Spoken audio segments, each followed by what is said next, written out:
Y tras estos dos cortos espectaculares y nuestra pequeña pausa, continuamos con la programación del Congreso. Y tenemos con nosotros a Luis Alonso. Luis es investigador científico del grupo City Science del MIT e investigador principal del Andorra Living Land Project.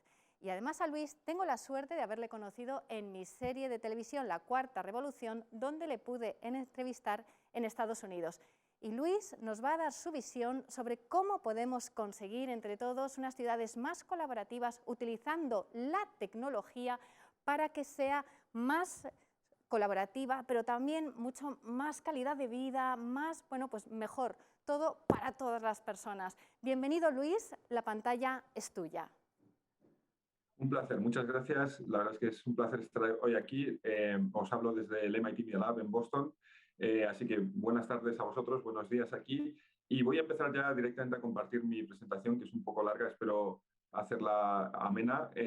Y bueno, ya me habéis introducido, me habéis presentado. Voy a pasar directamente a explicar un poco qué es el MIT Media Lab. El MIT Media Lab es pues una parte del MIT que tiene los 30 laboratorios más punteros y más innovadores que tiene el MIT y que están constantemente mirando al futuro, ¿no? Nuestro leitmotiv, nuestra forma de trabajar es mediante la antidisciplinaridad. ¿Qué es esto de antidisciplinaridad? Pues la verdad es que tenemos ingenieros, tenemos arquitectos, tenemos músicos, tenemos artistas, tenemos sociólogos, trabajando juntos en más de 30 grupos de investigación y compartiendo ideas siempre fuera como de nuestra zona de confort, ¿no? Pues tenemos arquitectos trabajando como biólogos, biólogos trabajando casi como informáticos, etcétera, etcétera, compartiendo ideas y mirando siempre hacia el futuro. También hacemos investigación aplicada. Lo que hacemos es trabajar directamente con las empresas para que esta investigación pueda ser aplicada en el mundo real. Tenemos empresas, tenemos más de 80 sponsors, tenemos pues, empresas como Google, como Lego, etcétera, etcétera, bastante importantes. Y lo interesante es que las empresas no nos dicen en lo que hay que investigar, sino que nosotros investigamos en lo que creemos que es importante y estas empresas se unen a nosotros de forma colaborativa y juntos miramos al futuro. Tenemos también unos principios de trabajo. Por supuesto, tenemos estudiantes y a ellos los que más les gusta es este de desobediencia sobre conformidad. A mí me gusta más el de compás sobre mapas, que es un poco, en Europa estamos muy acostumbrados a tener una idea y tenemos que precocinar la idea muchísimo, ¿no? Y eso hace que sea un punto B. Y nosotros nos encontramos en el punto A. La única cosa que une dos puntos es una línea recta y al final tenemos que precocinar también el roadmap, ¿no? Así que al final tenemos precocinado el punto B, el roadmap, el camino hasta ese punto B. Y claro, eso hace que justo antes de empezar toda la investigación y afrontar los retos, ya tenemos que tener todo listo. ¿Qué ocurre? Que en cuanto tienes pues un cambio de planes, ocurre una pandemia mundial, por ejemplo, pues de repente te sales del roadmap y eso ya es un fracaso. En el MIT Media Lab lo que hacemos aquí es iterar. Hacemos iteraciones y sabemos que hay un punto B, hay una nube de puntos B a los que queremos llegar y hacemos una primera iteración como si fuera un compás, como los navegantes, y hacemos un primer intento. Ese intento no es perfecto, aprendemos de los errores y hacemos un segundo intento. Al final, después de varias iteraciones, lo que ocurre es que llegamos a un punto B más 21, que suele ser apasionante, suele ser parecido a la idea que teníamos, pero siempre innovadora y mucho más fresca. Y además, lo que hemos hecho ha sido aprender y generar nuevas líneas de investigación en el proceso de llegar a ese punto B. Bueno, voy a ir directamente un poco a la presentación después de esta introducción y la idea es hablar un poco de soluciones hiperlocales para los problemas globales que nos estamos enfrentando a día de hoy. Quiero hablar un poco del caso de Andorra porque soy el PI del grupo de investigación, o sea, soy el director de esa investigación, pero también porque está muy relacionada con el turismo, que es el tema de este congreso. Entonces, pues voy a empezar por ahí. Los retos que nos encontramos a día de hoy, sin duda, seguimos hablando del COVID después de 18 o 19 meses. Hablando de COVID, es un reto importante y ha mostrado que, bueno, pues que en vez de unirnos frente a los retos de forma global, pues realmente seguimos en esa... los países siguen no uniéndose frente a retos globales. Así que esa es una primera llamada de atención. Si queremos hablar de turismo, de un planeta globalizado, de un planeta donde todos vivimos juntos, tenemos que empezar a trabajar juntos, tenemos que empezar a trabajar con gente que no nos cae bien, así de claro, lo que aquí llamamos los unlikely partners. Y el COVID nos ha enseñado que no somos muy buenos colaborando en esa forma. Pero es que tenemos retos mucho mayores que el COVID. Naciones Unidas ya en 2018 ya dijo que aquel informe, hace ya 3 años, pues ya incluso pues el informe era optimista, ¿no? Y en ese informe nos estaba diciendo que nos estamos yendo directamente a la catástrofe climática y no hemos hecho gran cosa desde el 2018. De hecho, la cumbre de Glasgow, yo personalmente creo que no ha sido un gran éxito, así que no vamos por el buen camino, una vez más, y tenemos esos retos globales. El impacto ambiental del ser humano en el planeta pues es muy grande. Y el impacto ambiental del turismo no es menor. Así que tenemos que tener en cuenta que en 2018 el impacto de emisiones de CO2 del turismo era el 8%, pero es que en 2019 creció al 11% del CO2. Del CO2 que se emite a nivel global en todo el planeta. Para que nos hagamos una idea, India, que es un país en desarrollo, produce el 7% del CO2, o Rusia el 5% del CO2, o la Unión Europea en torno al 9 al 10. Así que el turismo en general sería comparable a lo que produce uno de estos grandes países o grandes conglomerados de países. Así que tenemos que, desde todas las facetas de la vida, pero también desde el turismo, tenemos que ser conscientes que si queremos tener un turismo más inclusivo, más cercano, lo primero es, sin duda, poder acercarlo a todo el mundo, pero acercarlo de una forma sostenible. Y la sostenibilidad tiene que ser económica, social y medioambiental, ¿no? Las tres patas fundamentales.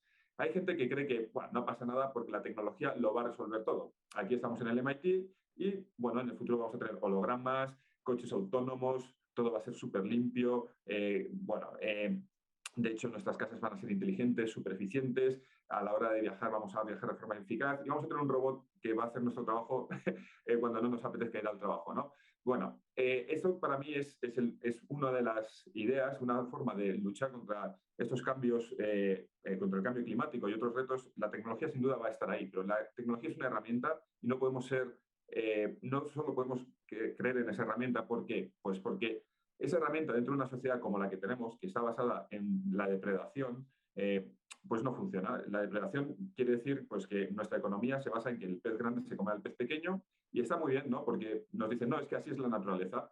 La naturaleza es cruel y el pez grande se come al pez pequeño, la empresa grande se come a la empresa pequeña y eso hace que la tecnología pueda utilizarse de forma errónea. Lo cierto es que afortunadamente la naturaleza no se basa en depredación. La depredación es solo un 10% de la naturaleza y es más bien para limpiar los ecosistemas. Realmente la naturaleza se basa en mutualismo, en dos partes, en este caso el pájaro y la flor, que se ayudan mutuamente, pero porque son egoístas. Es un egoísmo positivo, por así decirlo. El pájaro ha cambiado su pico para poder comer de la flor. En el fondo no le importa tanto la flor, lo que quiere es comer. Y la flor ha cambiado sus estambres y pistilos para que el pájaro pueda comer de ella. A la flor tampoco le importa tanto que el pájaro pueda comer o no, lo que quiere es polinizar. Son dos objetivos diferentes, pero al ponerlos juntos de forma egoísta funciona muy bien y ese es el mutualismo. O sea, ya aquí ni siquiera estoy hablando de colaboración, que sería genial, sino hablo de lo que los americanos llaman el win-win. Podemos generar una sociedad basada en mutualismo y win-win, pues eso es un poco lo que nos están pidiendo los jóvenes. Así que, en un lado tenemos la gente que nos habla de que la tecnología lo va a resolver todo, así que no nos preocupemos. Hombre, también tenemos la gente que dice que no hay ningún problema, que no nos preocupemos porque no hay ningún problema.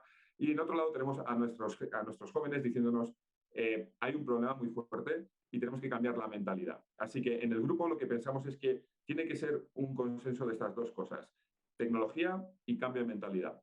Para eso, en el grupo de ciencia de las ciudades, lo que pensamos es que las comunidades humanas tienen que potenciar siempre ciudades diversas, accesibles y caminables. Los barrios pues tienen que tener gente viviendo y trabajando a esta distancia caminable y, por supuesto, tener todos los servicios necesarios a una distancia de 15 minutos. Ahora hay muchos alcaldes hablando de eso, ¿no? Tenemos la alcaldesa de París, en Barcelona tenemos los superbloques desde hace mucho tiempo, pero es una idea que lo que hace es que en vez de tener que movernos constantemente para trabajar, quizá al final podamos decir que cuando nos queremos mover realmente es para disfrutar de forma turística, ¿no? Y movernos y utilizar el coche todos los días constantemente no tiene tanto sentido si pudiéramos volver a esas ciudades compactas que hemos tenido durante 3.000 años, ¿no? Y poder vivir y trabajar a una distancia caminable. Luego, pues también hay que mirar hacia el consumo y la producción local. Hemos descentralizado mucho la producción y el consumo. Quizá para generar productos de turismo interesante, pues podemos volver a mirar a lo local. Esto de viajar por toda Europa y que de repente todos los muebles sean de IKEA, entras en una tienda y son todas las tiendas, pues las Zaras, etcétera. Pues, al final viajar ya nos ha vuelto una experiencia tan única, porque en cada sitio donde estamos, por así decirlo, el ambiente que nos rodea es muy familiar de un lugar a otro. Así que quizá volver a ese turismo local, donde lo local y el emprendimiento local y la innovación local surge, puede ser un camino interesante. Por supuesto, creemos en la gobernanza abierta, el mutualismo, como he dicho, y la tecnología como herramienta. Para eso estamos generando una red de ciudades colaborativas en 5 continentes, y la idea es que todos los seres humanos somos iguales, pero al final nuestra cultura es muy diferente. Así que cuando construimos nuestras herramientas, nuestros algoritmos, etcétera, tenemos que entender la cultura del lugar.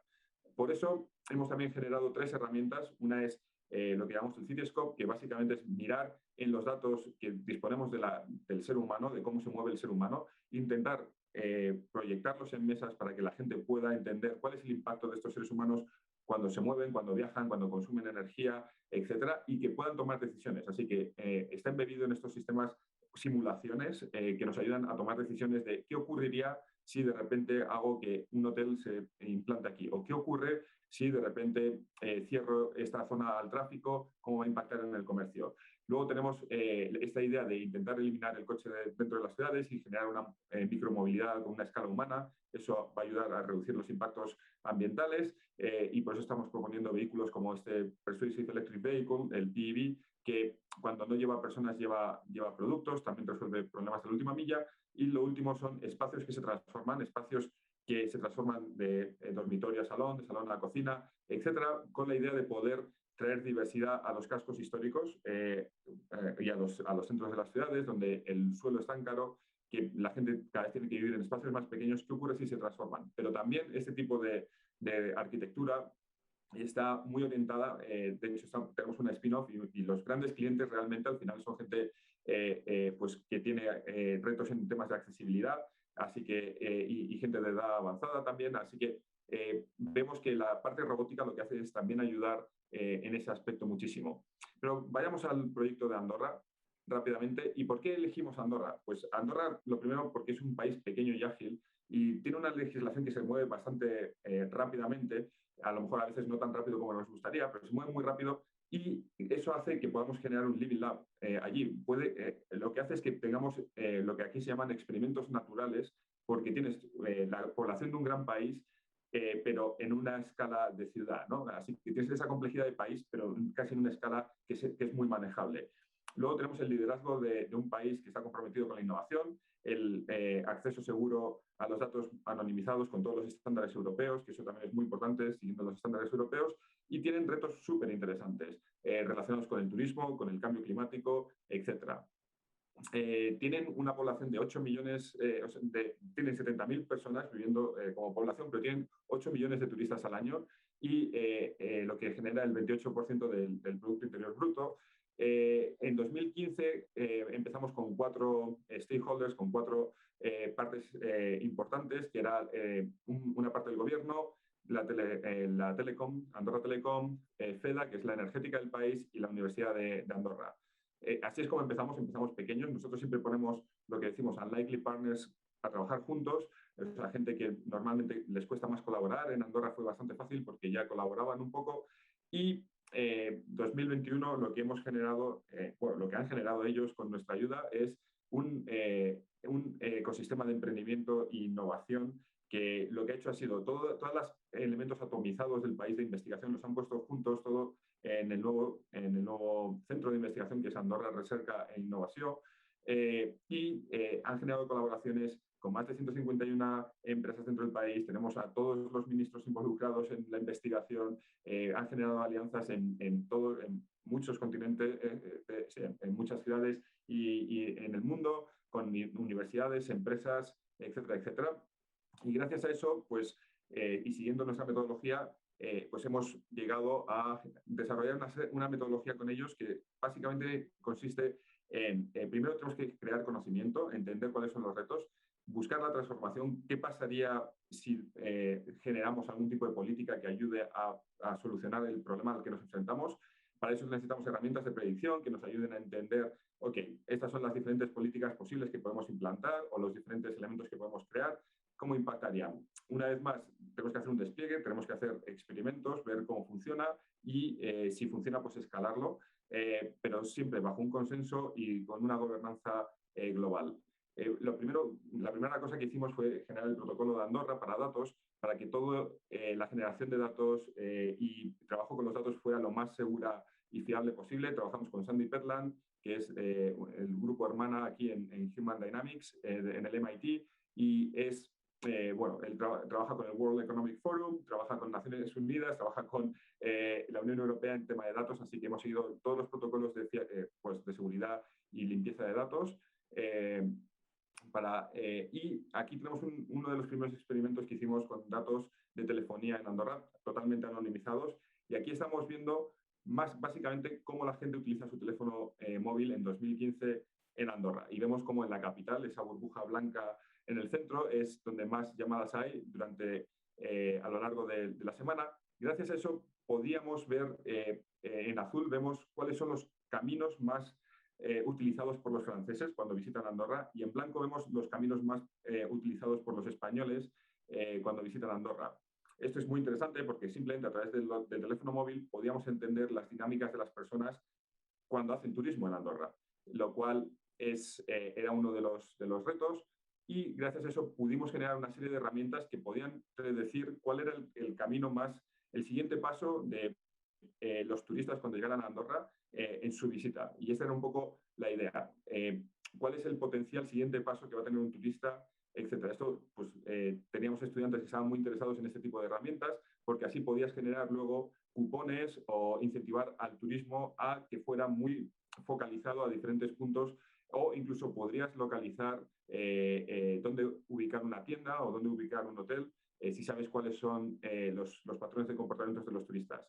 Por supuesto, no tenemos una bola de cristal, eso es muy importante decirlo, si no nos estaríamos dedicando al mercado de valores, ¿no? Y seríamos ricos. Lo que tenemos son herramientas que nos ayudan a tomar decisiones. Y como dice George, todos los modelos son erróneos, pero algunos son útiles. ¿Por qué los modelos son erróneos? Pues porque los sistemas humanos son tan complejos que normalmente no puedes tener todas las variables y no puedes crear un modelo tan complejo como la realidad. Todavía no podemos, a lo mejor en el futuro se puede, seguramente se pueda, pero a día de hoy eso no se puede.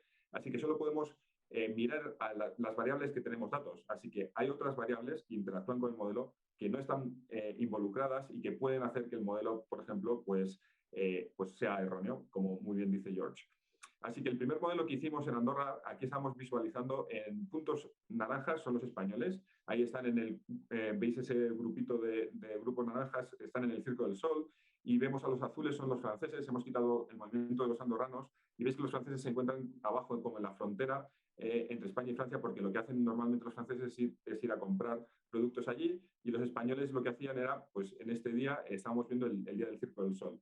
Era muy interesante, pero lo cierto es que a todo el mundo les pareció este modelo muy interesante, pero lo cierto es que aquí esas crucecitas que veis realmente son las antenas de telefonía.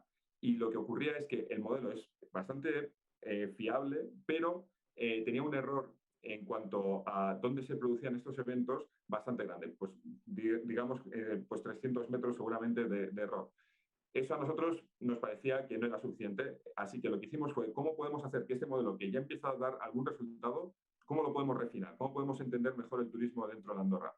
Así que lo que empezamos a hacer fue tomar datos de muchas otras fuentes, como por ejemplo el wifi que hay el wifi, ¿no? el wifi que hay en la calle comercial de Viván, y ver cómo los turistas se iban moviendo dentro de la calle comercial y su relación con las tiendas. También estuvimos viendo dónde son los sitios más populares donde la gente tuitea y qué es lo que tuitea. Esa idea de correlacionar los datos cualitativos y los datos cuantitativos, pues bueno, a lo mejor la gente está muy reunida en una plaza, pero a lo mejor en vez de estar pensando en comprar, a lo mejor están pensando en un tema de concierto o lo que sea. Así que era muy interesante el saber cuál era la opinión de las personas y por eso también empezamos a mirar datos de TripAdvisor en los que queríamos entender un poco la opinión de las personas, en los que podíamos ver pues, en burbujas verdes los parkings que son más populares y en burbujas rojas los parkings que son menos populares para los visitantes. Podías mirar temas de comida, etcétera. Y en Instagram, donde gracias a Machine Learning podíamos, en azul vemos que en azul oscuro tenemos lo que dice en la sopa esta de palabras, lo que dice en el tag que pone la gente en la foto, y en azul clarito tenemos lo que dice el Machine Learning que hay en esa foto, ¿no? O sea, a lo mejor en la foto se ve una montaña y la gente está hablando de nieve, pues en azul oscuro aparecería nieve y en azul clarito pondría montaña. Además, podías geolocalizar y buscar dentro de Andorra en qué lenguaje se estaba escribiendo este mensaje, dónde se está escribiendo, etcétera. Lo cual nos estaba dando muchísimo contexto de los intereses del turismo dentro de Andorra y bueno, pues eso ayudaba mucho a entender cómo los eventos que se estaban generando, porque el gobierno de Andorra pues apoya mucho los eventos en el país para atraer turismo, cómo estaban generándose, cuáles eran las opiniones y el impacto. Luego también Andorra tiene una app que no es la más popular del mundo, pero tiene el Andorra Go App y podíamos ver por género quién estaba utilizando el app, dónde se utilizaba más o menos. Y lo que era más interesante es aquí en estas dos manchas vemos en rojo lo que buscaba la persona antes de venir a Andorra. Por supuesto estaba mirando pues hoteles, temas de ofertas, etcétera, etcétera. Y luego cómo se comportaba cuando ya estaba en Andorra. Entonces vemos que pues esta persona, por ejemplo, estaba más interesada en temas de fashion y moda y en temas de compra que en temas de hoteles, porque ya los había buscado. Así que era muy interesante ver cuál es tu interés como turista cuando estás en casa y vas a ir al sitio y cómo es tu interés una vez que estás en el sitio y visitas el lugar. También, por supuesto, ayudamos a crear este mapa de datos culturales en Andorra para que los turistas es muy interesante porque a pesar de que Andorra tiene una cultura bastante intensa, pues tiene bastantes iglesias históricas, etcétera. Al final, la cultura es un elemento secundario que casi se produce en verano, después de andar por el monte, pues a lo mejor visitas algo cultural, o después de hacer esquí en invierno, pues a lo mejor visitas uno de estos elementos culturales. Así que fue muy interesante correlacionar esas dinámicas dentro del país.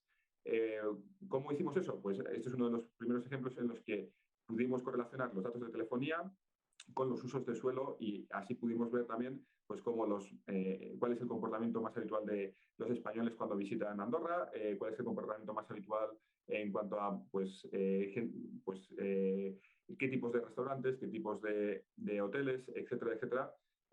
Y gracias a eso pudimos generar también una serie de diagramas en los que podíamos mostrar cómo los diferentes eventos impactaban en diferentes aspectos del turista, ¿no? Por ejemplo, veíamos que en los eventos de verano, pues a lo mejor un evento como el mountain bike, que es azul en el diagrama, pues está trayendo muchos nuevos visitantes, pero que genera congestión, atascos dentro del país. O sea, a lo mejor si quieres evitar atascos no es el mejor evento. Sin embargo, el UCI Triathlon, pues lo que hace es traer a lo mejor menos nuevos turistas, pero trae muchos más turistas que están más tiempo en el país y de un nivel adquisitivo más alto, pero tampoco impacta tanto en la conducción dentro del país, ¿no? en los atascos dentro del país. Así que esto ayudó mucho.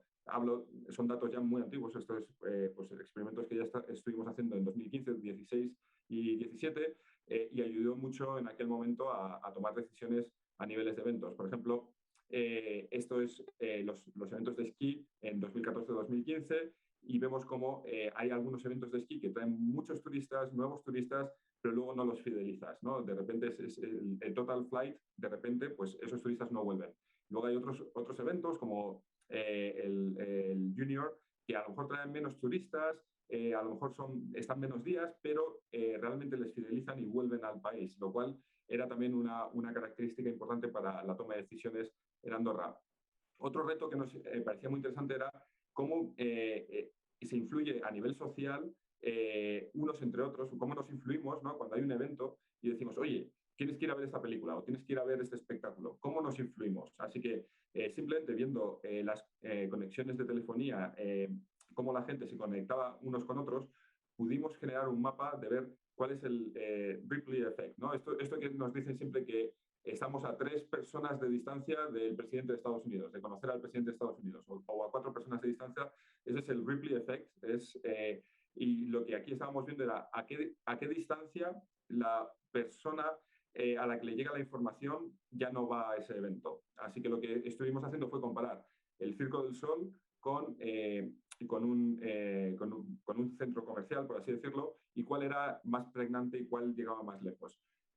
Aquí vemos las 2 gráficas y vemos que el Circo del Sol llega a 7 niveles. O sea, a la 7ª persona a la que le está llegando esta comunicación ya pierde el interés o de alguna forma esa persona ya no va al evento, ¿no? Pero va como 7 niveles más abajo. Y sin embargo, un evento como un supermercado, si alguien te recomienda un supermercado, solo llega como a un nivel de 5 personas, por así decirlo, esa información. Esa información se pierde porque quizá tiene mucho menos interés, porque quizá no hablas tanto de un supermercado como de un evento tan interesante como el Circo del Sol, etc. Pero es muy consistente como la información de estos eventos realmente sí que tienen profundidad cuando se transmiten. Otra cosa muy interesante que quisimos experimentar era qué ocurre cuando en Andorra, pues al final tiene 2 accesos, España y Francia, y qué ocurre si pudiéramos reducir el tiempo de espera de las personas dentro de esos atascos mediante sugerencias que les podíamos hacer de visitar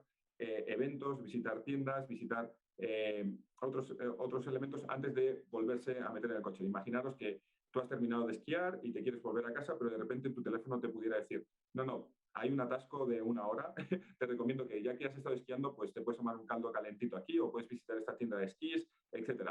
Ese tipo de sugerencias, hicimos un trabajo pues muy puntual, pero muy interesante, en el que vimos que podíamos reducir casi a la mitad de tiempo de espera de atascos, o sea, podíamos reducir un atasco a la mitad de tiempo si el 40% de los turistas que estaban en Andorra tomaban esta decisión de cambiar su decisión de ir al coche y a lo mejor tomarse un café de 10 minutos en algún restaurante, lo cual, pues esto es una de los experimentos que jamás hemos podido poner en práctica y probarlo, pero lo tenemos ahí a ver si algún día podemos ponerlo en práctica, porque el modelo nos dice que esto sería así y es muy interesante. Hay mucha atracción, pero una vez más hay que poner a mucha gente de acuerdo porque no vale que un solo café tiene que ser la totalidad de Andorra, ¿no? Ofreciendo esta alternativa de itinerario. Por otro lado, también hemos estado correlacionando la energía con el comportamiento de personas porque Andorra tiene que comprar la energía, gran parte de la energía, España y Francia, ellos tienen su producción y queríamos ver cuál es el impacto de la energía y quién consume más energía en el país. Pues vemos que los españoles y los franceses son de los turistas que más consumen. Por supuesto, vemos que la temperatura es uno de los factores más importantes, sin duda, y que pues el comportamiento del ser humano no es tan importante, pero aquí lo que queríamos ver es, ok, podemos entender el comportamiento de los turistas viendo su consumo energético, lo cual fue muy interesante, porque aunque no sea determinante para la compra de energía o el consumo de energía, sí que si vemos aquí, en este momento, voy a parar el vídeo aquí, vemos que en esta gráfica se ve como los alemanes, la línea media es el consumo de energía de un andorrano medio, el 0. Y vemos como los alemanes son muchísimo más eficientes, consumen menos energía. Los ingleses son un turismo pues, que consume más energía, el que más energía consume. Los belgas pues, consumen menos. Los españoles y los franceses más o menos como los andorranos. Y eso es súper interesante porque fuimos a los ministros a explicarles esto y nos dijeron, no, eso tiene mucho sentido, porque los alemanes cuando vienen al país, normalmente lo normal es que vengan pues en su propia caravana, hacen turismo de naturaleza, no utilizan tanto los hoteles. Sin embargo, pues los ingleses pues son un turismo más de nieve, más nocturno, etc. Entonces, cuando de repente vimos que realmente el comportamiento de las personas, ¿no?, se puede mapear o se puede correlacionar con su consumo de energía, ahí vemos que sí que se podría incentivar un turismo, ¿no?, más sostenible basado en este tipo de pues de incentivos. También gracias a eso pues, hemos ayudado un poco a refinar los algoritmos para Andorra para que compre la energía de una forma más. Ellos ya tenían un sistema bastante bueno para predecir el consumo de energía, etcétera, pero fue interesante el poder refinar un poco esos algoritmos. También una cosa que hemos hecho ha sido, lo que intentamos siempre es tener como sensores ambientales que midan los impactos cuando no tenemos datos. Aquí tenemos nuestras Thermites, que lo que hacen es medir una serie de temperatura, humedad, CO2, etcétera. Y lo que hemos hecho muchas veces ha sido poner estos sensores en viviendas, que podrían también estar en hoteles. Es uno de los proyectos que nos habría interesado, bueno, que nos interesa mucho, que quizás se pueda hacer en Andorra. Y aquí es una casa donde IKEA ha puesto muebles de IKEA y una persona está utilizando esos muebles. Cada una de estas burbujas amarillas es un sensor y las burbujas rojas son cuánto se está moviendo ese armario, esa silla, etcétera. Así que IKEA utiliza estos modelos para preguntar a la persona por qué estás utilizando esta silla más que esta otra, te gusta más, te gusta menos, la utilizas más, la utilizas menos. Pero esto fue un proyecto que hicimos con ellos para intentar entender el comportamiento de una persona dentro de una casa de una forma no intrusiva, sin necesidad de tener una cámara, etcétera. ¿Por qué? Porque estamos muy interesados en trabajar con pues, elderly, con el reto de las personas mayores y hemos creado el proyecto Blind Eye, que la idea es una persona en su casa, a lo mejor una persona mayor, de repente cambia su comportamiento y qué ocurre si en la casa, cuando ve que ha cambiado 3 días el comportamiento de esa persona, llama a su hija o a una persona querida y le dice, oye, tu familiar tiene un comportamiento diferente, quizá puedes ponerte en contacto con él o con ella. También, por supuesto, si combinamos esos sensores con nuestra arquitectura robótica, podemos hacer espacios mucho más accesibles y también, por supuesto, que nos ayuden a aprender, que nos ayuden a cuidar a nuestros niños también, etcétera, etcétera. O sea, la idea de una vivienda inteligente, incluso un hotel inteligente, que nos ayude pues a cuidarnos, es un proyecto que tenemos en mente. En Andorra pusimos sensores en los colegios donde los niños aprendieron a generar actividades para eliminar el CO2 de las aulas, así que esa idea de educar sobre tecnología, sensores y datos es algo muy importante que hemos tenido. También los niños nos ayudaron a mapear los datos cualitativos de Andorra, mapearon sitios que les hacía felices, sitios que les ponía tristes, sitios que les gustaban, y con eso generamos mapas sensoriales. Gracias a todo eso, al final el modelo que generamos es un modelo mucho más fiable y refinado. Como podéis ver aquí, vemos como el primer modelo que os enseñé, pues eran casi como grandes puntos uniéndose, y aquí ahora ya tenemos unos modelos de Andorra donde realmente podemos entender el impacto de los seres humanos, el impacto de los diferentes eventos de una forma mucho más fina. También Andorra, como he dicho, tienen un grupo de investigación muy talentoso, increíblemente potente ahora, y han creado sus propias herramientas para medir cómo pueden producir energía solar fotovoltaica, han creado sus propias herramientas para medir el cambio climático, y les estamos ayudando también pues, nosotros con nuestros modelos para ver cómo podemos generar un consumo de energía y compartir esa energía peer-to-peer con microgrids. También una cosa que nos interesaba mucho es, en Andorra tienes muchísima diversidad de personas, pero la innovación ocurre cuando esas personas intercambian ideas, y también nos interesaba mucho la diversidad de las personas dentro de Andorra. Así que lo que quisimos entender fue cómo las personas se agrupan y cómo la arquitectura y el entorno ayuda a que esa agrupación sea diversa y genere ideas nuevas. Así que generamos una serie de modelos en los que intentamos entender esa interacción entre los seres humanos, los turistas, con los andorranos, etcétera. Y lo que descubrimos es que había muchas agrupaciones diversas dentro de Andorra, y que el uso del suelo, pues al final veíamos que había elementos mucho más diversos, como por ejemplo pues cosas como el entretenimiento, la religión, por ejemplo, también era muy diversa, pero había cosas como la educación que estaba muy segregada. Así que les preguntamos qué ocurría y dijeron, tiene mucha lógica, la educación está segregada no porque esté segregada las personas, sino porque tenemos 3 sistemas educativos diferentes, el francés, el catalán y el español, así que es normal que en tus datos salga que es como segregado, pero no es exactamente eso. Y el religioso no es porque todo el mundo, bueno, Andorra es un país bastante religioso, pero es porque como tenemos iglesias que son históricas, pues los turistas están siempre alrededor de estos sitios y ocurre mucha mucha diversidad alrededor de esos sitios. También vemos que en las tiendas y en los servicios hay muchísima diversidad, igual que en el entretenimiento, pero eso no nos llamaba la atención porque eso tenía como mucha lógica, ¿no? Aquí hemos puesto en realce lo que nos llamó la atención. Así que en Andorra tienen su propio Cityscope a día de hoy. Esto es una herramienta que les ayuda a tomar decisiones no como antiguamente, ¿no? Cuando tomas decisiones en estas puestas de decisiones, al final el que grita más es al que escuchas. Lo que nosotros intentamos es tener modelos de simulación basados en datos, como el Cityscope, donde los datos nos digan cuáles son las diferentes opciones que tienes.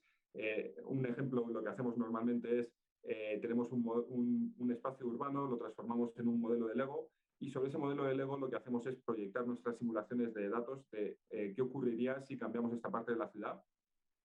En esos Legos mapeamos los diferentes perfiles de las personas que estamos estudiando, y lo que hacemos es que luego, jugando con los Legos, puedes definir la densidad de personas que vive allí o que trabaja allí, el tipo de uso de suelo, si es un hotel, si es una vivienda, y gracias a eso tenemos unos indicadores, como he dicho, que basados en los SDGs, bueno, en todos los indicadores para el cambio climático de Naciones Unidas, y pues hemos generado estos indicadores que nos ayudan a tomar decisiones. Y, por supuesto, como las matemáticas suelen ser más complejas, luego combinamos eso con heatmaps, donde rojo es malo, verde es bueno.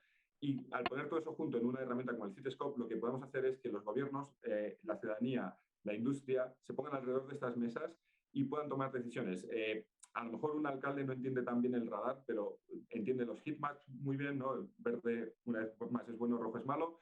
Pero a lo mejor el arquitecto y el ingeniero entienden muy bien el radar, a lo mejor la ciudadanía entiende pues algo del radar, algo del heatmap, y al final lo interesante es poder tener a todo el mundo hablando al mismo nivel y discutiendo las ideas. Este fue el primer espacio de innovación que pusimos en Andorra con el modelo, no os lo voy a... y, por supuesto, también estamos probando otras tecnologías en Andorra, como realidad aumentada, en los que pues desde tu teléfono móvil puedes tener pues diferentes informaciones. Y para los ministros lo que quisimos hacer fue crear una herramienta donde todo esto se aglutinara. Esta primera herramienta era bastante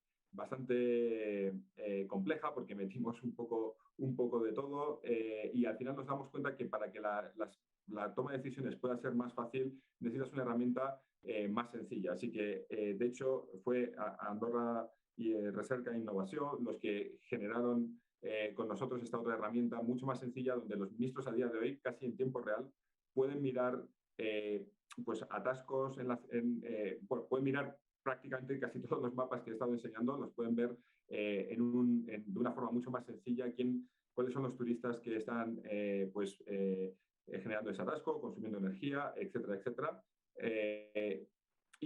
Con el COVID también hemos ayudado a pues un poco a entender cómo la movilidad y las políticas que se han puesto pues han influido en el COVID. Andorra pues es un sitio increíble, porque tenemos casi cómo se ha movido la gente en el país y cómo se ha difundido la enfermedad, porque pudieron testear voluntariamente al 90% de la población de Andorra, lo cual les ha dado una serie de datos que ahora son muy valiosos para toda la humanidad, de hecho.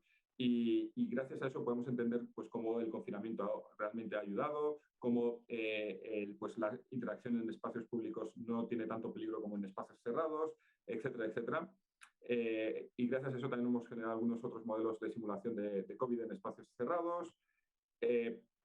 Y un montón de cosas más que pasan en Andorra. Pues han cambiado la legislación para poder volar drones, probar tecnología, porque se ha vuelto realmente un living lab en Andorra.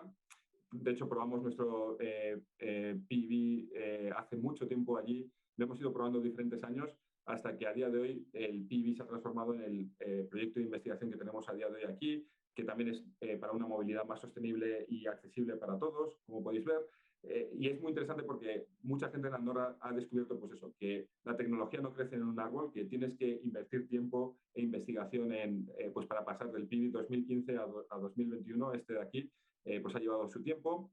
Y Andorra fue el primer sitio donde hicimos el City Science Summit. Ahora ya llevamos como 5 ediciones del Summit, donde reunimos a todas las ciudades colaborativas.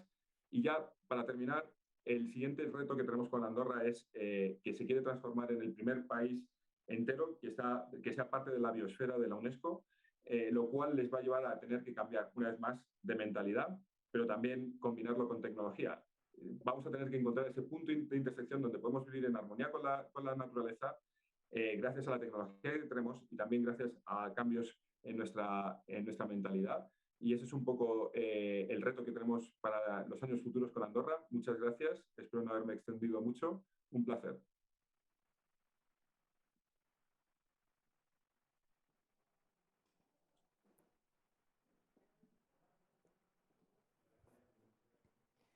Muchas gracias, Luis, por tu visión de que con el esfuerzo y la colaboración de todos podemos conseguir un mundo mejor.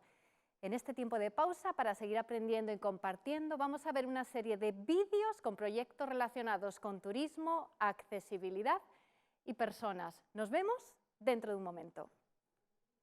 La experiencia turística será completa cuando todas las personas puedan disfrutar de ella desde el momento en que la piensan y organizan hasta el momento en que regresan a sus casas. Para ello, no solo los alojamientos han de ser accesibles, sino también todas las actividades que se vayan a realizar. En esta serie de vídeos podremos ver cómo el Camino de Santiago puede ser disfrutado por todas las personas con discapacidad, cómo los empresarios de bares y restaurantes pueden hacer sus negocios accesibles y, por último, cómo la contratación de personas con discapacidad en el sector turístico es posible. The tourist experience will be complete when everyone can enjoy it, from the moment they think about it and organize. Bueno, pues bienvenidos todos otra vez porque tenemos un pequeño cambio de planes y es que ha sido muchísimo el interés y la expectación que ha generado esta charla de Luis, así que tenemos algunas preguntas que le vamos a enviar por parte del público. Luis, las vas a recibir por el chat. Así que vamos a escuchar esas respuestas.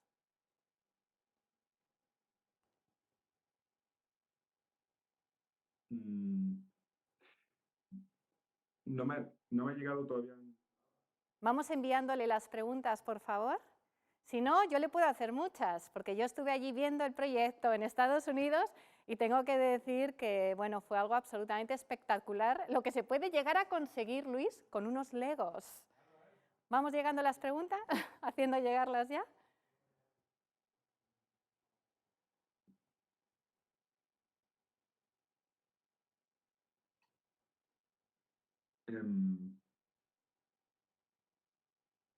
Bueno, pregunta que si a través de la tecnología y la digitalización se podría llegar a tener un turismo sostenible a largo plazo.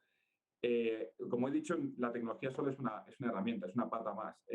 Sin duda, yo creo que sí se puede tener, si se utiliza bien, como todo, se puede tener un turismo sostenible a largo plazo, pero sobre todo lo que tenemos que hacer es colaborar, como muy bien hemos comentado, ¿no?, varias veces. La colaboración es fundamental y compartir estos datos, al final, tenemos que tener en cuenta que Facebook y Google, sus grandes elementos de negocio es vender a las empresas lo que a nosotros parece que nos interesa, pero ellos tienen la información directamente simplemente de lo que estamos buscando en Internet. Sin embargo, las empresas de turismo, los hoteles, los bancos, los medios de transporte tienen realmente nuestras acciones, tienen datos de realmente lo que estamos haciendo. Así que si combinamos el esfuerzo de todas las empresas locales, por pequeñas que sean, compartiendo datos, entendiendo esto con el gobierno y generando políticas que ayuden a un turismo más sostenible, sin duda es el futuro.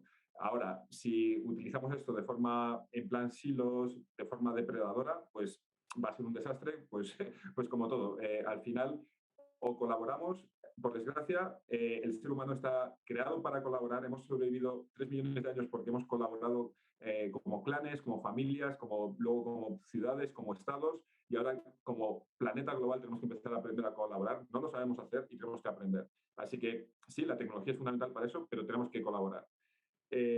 Aquí hay otra.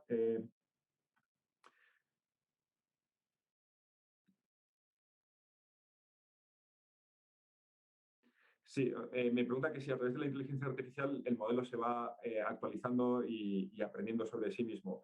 Pues aquí he enseñado varios modelos y muchos de ellos sí. La idea es, de hecho, la plataforma que tienen pues ahora allí, por supuesto, se va actualizando, va aprendiendo. Luego, por ejemplo, nuestros sensores de CO2 también aprenden cada 7 días, se van como actualizando con el aprendizaje de cada semana.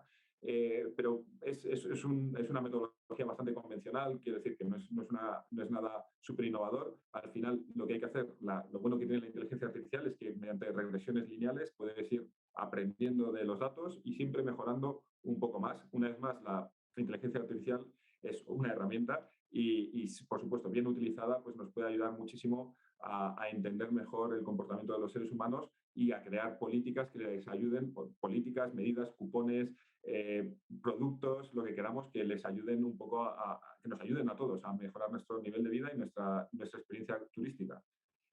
Desde Santiago de Chile. Yo también tengo una pregunta para ti, Luis, ¿eh?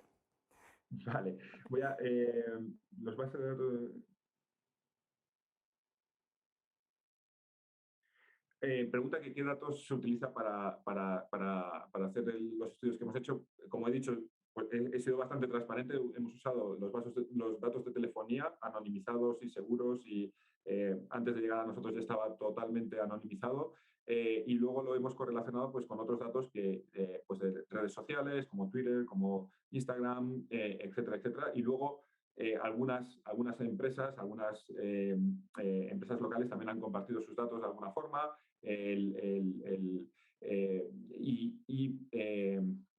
Todo esto bajo el marco de la colaboración con las instituciones andorranas, y ese es un poco y siguiendo todos los sistemas de anonimización y seguridad. Entonces, al final, nosotros, para ser sinceros, estábamos muy interesados en entender si podíamos acceder a los datos, pues yo qué sé, de cómo la gente gasta o compra en Andorra. Eso no ha podido ser y no ha sido necesario siquiera tampoco, porque al tener el movimiento de las personas, cuánto tiempo pueden estar en cada sitio, al final te haces una idea de cómo las personas ¿no? Pues interactúan con su entorno. Así que ha sido una experiencia como muy interesante porque es mediante datos de telefonía, que es bastante inocuo, simplemente entiendes cómo la gente se mueve y correlacionarlo eso con datos de redes sociales. Yo tengo una pregunta para ti, Luis, también, que no te voy a dejar escapar, que me quedé con ganas. Cuando te estuve viendo, me enseñaste una serie de inventos, entre comillas, porque eran unos vehículos absolutamente extraordinarios que estabais desarrollando para combatir la contaminación y mejorar nuestra calidad de vida. Cuéntame, ¿cuál ha sido la evolución de esos proyectos? Pues es justo, he enseñado un poco al final, es el PIBI, ¿no? Era la última, he ido un poco rápido, pero era un poco lo que he estado enseñando al final, que es el Persuasive Electric Vehicle. Básicamente lo que decimos es que los coches no tiene sentido tener 2 toneladas de acero que puede ir a 120 kilómetros por hora y tenerlo atascado todos los días exactamente en la misma calle, ¿no? Así que lo que creemos es que hay que eliminar los coches de las ciudades, del centro histórico de la ciudad. El coche es una herramienta muy útil para medias y largas distancias, pero para distancias cortas lo que hay que apostar es por transporte público y micromovilidad. Y esa micromovilidad son exactamente estos vehículos que son eléctricos, son autónomos, son compartidos, y cuando no están llevando personas llevan productos, o sea que nos resuelve la última milla. Y es muy importante esto porque tenemos que tener en cuenta que nuestros coches están aparcados el 95% de su tiempo. Así que estos coches, esta micromovilidad compartida es precisamente es esencial para eliminar impactos ambientales, no solo porque esté electrificada, sino porque optimiza muchísimo todos los viajes. Y luego está esa parte de interacción que yo creo que es la que más te gustó, porque al final es un robot y tiene que interactuar con las personas, tanto con el usuario como con la persona que interactúa con el vehículo. Así que estamos buscando nuevas formas en las que el vehículo pueda hablar con el peatón y decirle, hola, estoy aquí, poder comunicarse, ¿no? ¿Cómo se van a comunicar los robots del futuro? No lo sabemos, pero ese es uno de los retos, y que se pueda comunicar también con el usuario del vehículo que va dentro, y que le anime a ser, pues, a tener, porque el vehículo es eléctrico, así que tú puedes decidir si quieres usarlo de forma eléctrica o si quieres pedalear, pues que te anime a ser un poco más saludable, que te ayude incluso también a tener direcciones turísticas si quieres, o buscar a lo mejor los caminos donde más luz de sol vas a tener para llegar desde tu casa al trabajo. En vez de ir por el más eficiente, a lo mejor puedes ir por el que te haga más feliz o te dé más horas de sol o mejor aire, porque la ciudad quizás está más contaminada en un sitio o en otro. Así que ese es un poco el tipo de vehículos autónomos que estamos trabajando, y la idea es que en el futuro las ciudades van a ser inteligentes, van a tener esos sensores, van a compartir datos y entonces el PIB, que ahora tiene un cerebro gigante porque tiene que entender todo su entorno, al final va a poder reducir su cerebro porque lo que vamos a tener es redundancia. Es un poco lo que tienen los aviones. Tienen 6 ordenadores, pero luego tienen 2 pilotos, torre de control, etcétera. Pues el coche, el problema de la autonomía a día de hoy es que no hay colaboración, así que el coche tiene que hacerlo todo. Pero una vez que empezamos a compartir datos de forma segura, una vez que el coche de Tesla puede hablar con nuestro PIB o puede hablar con el coche de Mercedes o con el semáforo de Samsung, al final la autonomía va a ocurrir.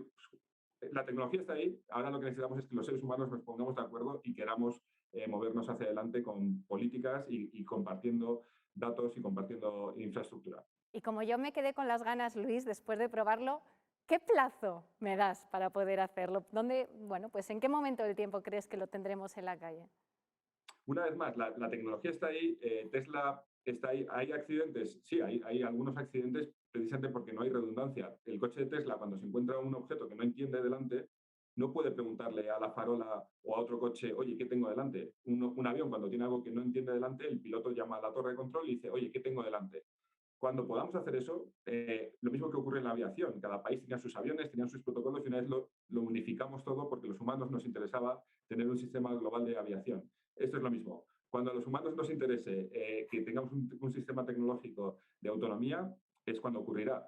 Por desgracia, la tecnología está ahí, no hay muchísimos retos ya tecnológicos y ahora cuando llegue el 5G pues va a ser incluso supuestamente más sencillo. La cuestión es, ¿los seres humanos nos interesa o no nos interesa? Ahí tiene que haber una discusión. Yo creo que tiene que ser una discusión de toda la sociedad y lo podríamos implementar mañana, pero la cuestión es que si no están las leyes vigentes, si no hay una coordinación entre las diferentes empresas, entre los diferentes gobiernos, etcétera, va a tardar mucho en ocurrir. Y ese es el mayor problema, que hay intereses encontrados y somos los humanos, ¿no? Una vez más, los humanos con nuestras contradicciones, pues aunque la tecnología esté ahí, pues no tiene por qué ocurrir mañana, aunque tecnológicamente podría ocurrir muy pronto. Yo creo que va a tardar bastante tiempo por los seres humanos. Pues muchísimas gracias, Luis. Ha sido un verdadero placer volver a coincidir y ahora sí, nos vamos a nuestros minutos de descanso.